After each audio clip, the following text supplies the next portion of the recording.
आप सबको जय मसीह की।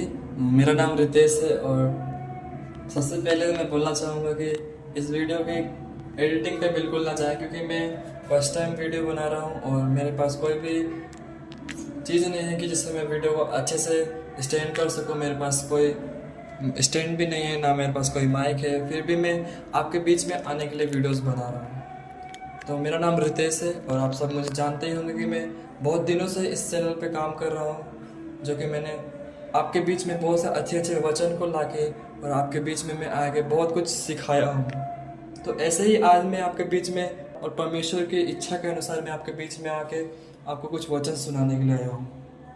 तो मैं आज बात करने वाला हूँ सिमसोन की। हम बहुत बार सोचते हैं कि असली पावर किस में है। क्या यह हमारे मांसपेशियों में है या हमारे धन में है, या हम सोचते हैं कि क्या परमेश्वर हमको कब तक छोड़ सकता है, क्या हम थोड़ा सा गलती करके परमेश्वर हमको छोड़ देगा। ऐसा कभी भी नहीं है। हाँ, इजराइल के लोग बहुत ही पाप में गिर चुके थे। उन्होंने परमेश्वर के विरुद्ध आना स्टार्ट कर दिया था और परमेश्वर की आज्ञाओं को अनसुना कर देते थे, उनकी आज्ञा को नहीं मानते थे। फिर भी जब वो फिलिस्तीनियों के हाथ में दब गए तो उन्होंने परमेश्वर को चिल्ला के बोला कि परमेश्वर हमें छुड़ा ले, और परमेश्वर ने उन पर दया की और परमेश्वर ने उनको एक योद्धा को देकर छुड़ाया, और इस योद्धा का नाम है सिमसोन। जब इजराइल लोग फिलिस्तीनियों के हाथ में दबे हुए थे, तब जब उन्होंने चिल्ला के परमेश्वर की दुहाई दी तो परमेश्वर ने एक योजना बनाई और परमेश्वर ने मनोहा और उसकी पत्नी को चुना जो संतानहीन थे।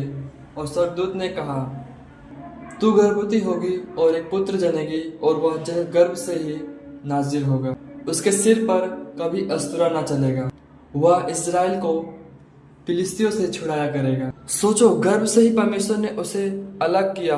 उसका जन्म एक मिशन के लिए हुआ। यह कोई साधारण बच्चा नहीं था, यह वही था जिसे परमेश्वर ने चुना। सिमसोन बड़ा हुआ और यहोवा का आत्मा उसमें उतरने लगी। उसकी शक्ति अलौकिक थी। उसने सिर्फ अपने हाथों से बड़े बड़े शेर को, भालुओं को मार गिरा।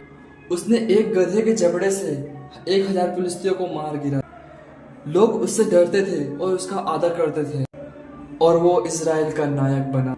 परंतु उसके जीवन में एक कमजोरी थी, उसका मन। उसका प्रेम हमेशा उसको गलत दिशा में लेके जाता। वो हमेशा फिलिस्ती स्त्रियों के पीछे खींचा चला जाता है। फिर भी परमेश्वर ने उनको मना कर रखा था। फिर भी परमेश्वर उसके द्वारा कार्य कर रहा था और उसको कभी भी नहीं छोड़ा। लेकिन सिमसोन दलीला नामक एक फिलिस्ती स्त्री पर मोहित हो गया। फिलिस्तियों ने दलीला को धन देकर कहा, उससे पूछा उसकी शक्ति का रहस्य क्या है। दलीला बहुत बार पूछती गई, सिमसोन गलत उत्तर देता गया, लेकिन वो उस स्त्री के पर मोहित होकर उसने अपनी कमजोरी को बता दिया कि मैं जन्म से नाजिर हूँ, अगर मेरे सिर के बाल नहीं रहे तो मेरी सारी शक्तियाँ चली जाएंगी। और दलीला ने उसको अपनी गोद में सुलाकर उसके बाल को कटवा दिया और परिणाम स्वरूप उसकी सारी शक्तियाँ उसी वक्त चली गई और परमेश्वर की आत्मा उसके ऊपर से चली गई। और दलीला ने फिलिस्तियों को बुलवाकर उसको पकड़वा डाला और उसकी आंखें फोड़ दी। वह जिसने फिलिस्तियों को हराया था, हजारों फिलिस्तियों को हराया था, वह सिर्फ 10-15 फिलिस्तियों के आगे बंदी बन गया और उसको कैद में रखा गया। और उसने अपनी गलती को एहसास किया और परमेश्वर ने बोला, परमेश्वर मुझे सामर्थ दे। फिर उसने कहा, हे प्रभु यहोवा, मुझे एक बार और शक्ति दे। एक बार जब उसको उपहास करने के लिए फिलिस्तियों के मंदिर में लाया गया तो उसने स्तंभों को पकड़कर कहा, हे प्रभु, मुझे एक बार सामर्थ दे कि मैं इन फिलिस्तियों को हरा दूं। और उसने पूरी शक्ति से स्तंभ को धक्का दिया और स्तंभ गिर गया और मंदिर वहां पर ही ढह गया। और सिमसोन ने अपने जीवन में उस मिशन को पूरा किया जो कि परमेश्वर ने उसके द्वारा करा था। लेकिन उस घटना के दौरान सिमसोन भी उनके बीच ही मर गया। पर मरने के बावजूद भी उन्होंने इजराइलियों को बहुत बड़ी जीत दिलाई। यह कहानी हमें सिखाती है कि परमेश्वर के बिना हम कुछ भी नहीं है। हमारे पास कितना भी धन हो, कितना भी पावर्स हो, लेकिन अगर हम परमेश्वर की आज्ञाओं को तोड़ना स्टार्ट कर देते हैं तो हम कभी भी परमेश्वर की शक्ति का इस्तेमाल नहीं कर सकते।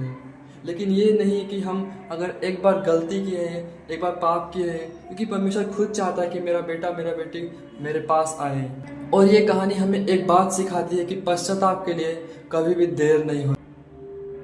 जब शमशोन ने नम्र होकर परमेश्वर से कहा, प्रभु मुझे सामर्थ्य दे कि मैं इन शत्रुओं को हरा दूं, तो परमेश्वर लास्ट बार भी उसको सामर्थ्य देता है और वो परिणाम स्वरूप उसको हर एक सामर्थ्य मिलती है जो कि उसको एक विजय दिलाता है। क्या आप भी अपने जीवन में टूटे हुए हो?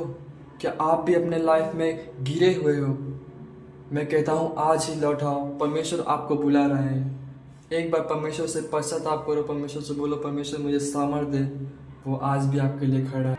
क्या आज भी तुम्हें लगता है कोई उम्मीद नहीं है? परमेश्वर कहता है लौट आओ, क्योंकि उसने खुद कहा है मैं तुम्हें कभी ना छोड़ूंगा और कभी ना त्यागूंगा। दोस्तों, अगर आपको ये संदेश अच्छा लगा हो या आपके मन को छुआ हो तो कृपया हमारे इस वीडियो को लाइक करें, शेयर करें और ज़्यादा से ज़्यादा सब्सक्राइब करें, ताकि हम और भी अच्छा वीडियोस को ला सके, सबसे पहले आपके बीच में आ सके। और कमेंट जरूर करके जाए कि ये वीडियो आपको कैसा लगा। मैं बहुत ही आभारी हूँ कि आपने अंत तक हमारे वीडियोस को देखा और मैं आने वाले समय में बहुत अच्छे तरीके से वीडियोस बनाऊंगा, क्योंकि अभी मेरे पास कोई भी ऐसी वस्तु नहीं है जिससे मैं अच्छे से वीडियो बना सकता हूँ और बहुत ही गर्मी है और मेरे पास कोई भी वस्तु नहीं है कि मैं वीडियो बना सकूं। फिर भी परमेश्वर की इच्छा के अनुसार मैं इस वीडियो को बना रहा हूं, ताकि आपके बीच में मैं बहुत कुछ सिखा सकूं। लाइक करिए, कमेंट करिए और कमेंट में अपनी गवाही जरूर दीजिए, सब्सक्राइब कीजिए। और मैं प्रार्थना करता हूं कि आपने बहुत अच्छे से वचन को सुना है और आपके जीवन में भी बदलाव आएगा। और हम इस वीडियो को यहीं पर ख़त्म करते हैं। तब तक के लिए परमेश्वर आपके साथ रहे। सबको जय मसीह की। Bye bye.